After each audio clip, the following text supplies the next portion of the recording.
Welcome to the Green Building Show, where we investigate green design and building trends throughout Australia. Hello again and welcome to the Green Building Show for 2014.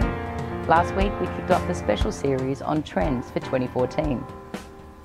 We started last week's with colour, and it's worth checking back on that series because when it comes to renovation and design, there's a lot of factors to consider when it comes to choosing the right colour scheme. This week, Peter Newbold takes trends into the bathroom with Darren Jenner of Minosa Designs.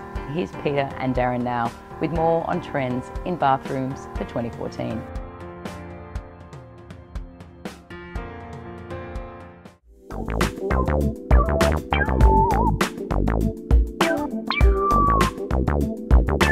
Thanks, Nick.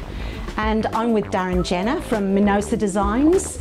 He's an award-winning bathroom designer and the man to answer all these questions about the design trends of 2014. So Darren, what's it looking like? I think there's a real movement in design where people are really starting to fall in love with bathrooms and what they can offer. So whether it's a style or an openness or something that's slicker, I think there's a real movement towards things getting bigger and more open, and there's a certain trend towards the parents' retreat where we're making spaces that connect with the bed and the wardrobe and the bathroom so that we can socially interact more with our partners and loved ones. So this bigger bathroom then, what does it look like in terms of what you see, and why is it big? Well, I think we're wanting larger showers. We want showers that are, in some cases 12 to 1800 long by a metre wide. We want to feel, when we're rejuvenating, we want to feel like we're getting that rather than being in a small sort of pokey box.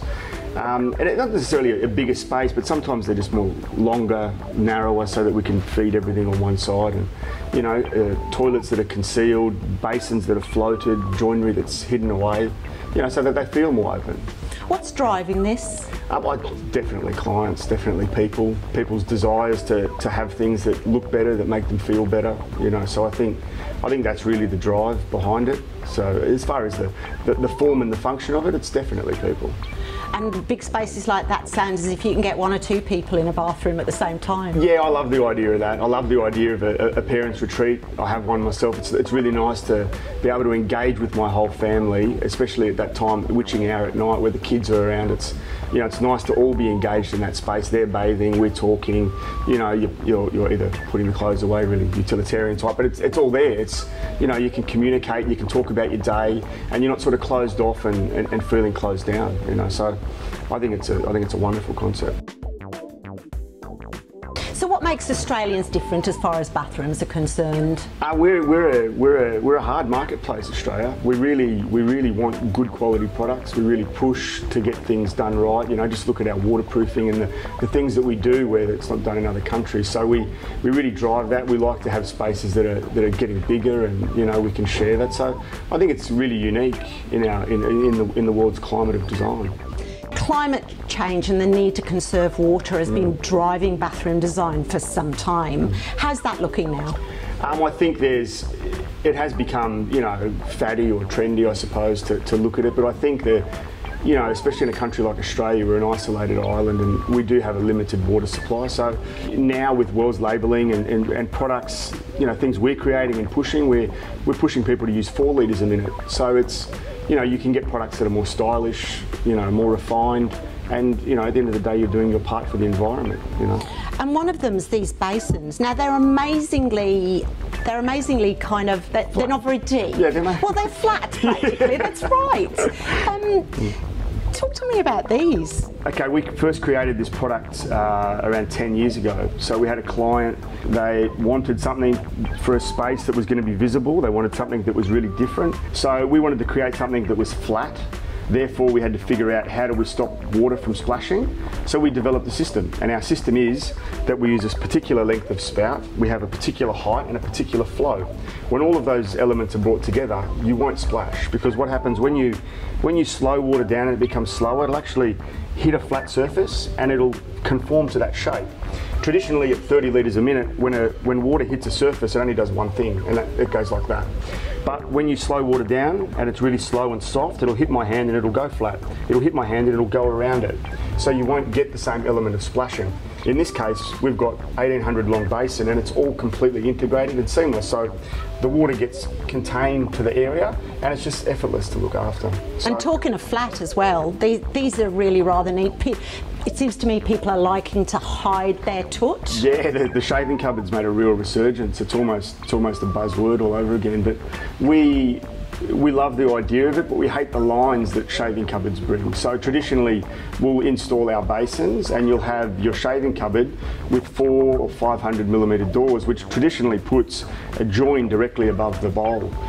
So we've developed this cabinet here, which is a 900 wide door, to eliminate those lines, still get the convenience of the shaving cupboard, but then get the scenario where we get the cupboards into the wall.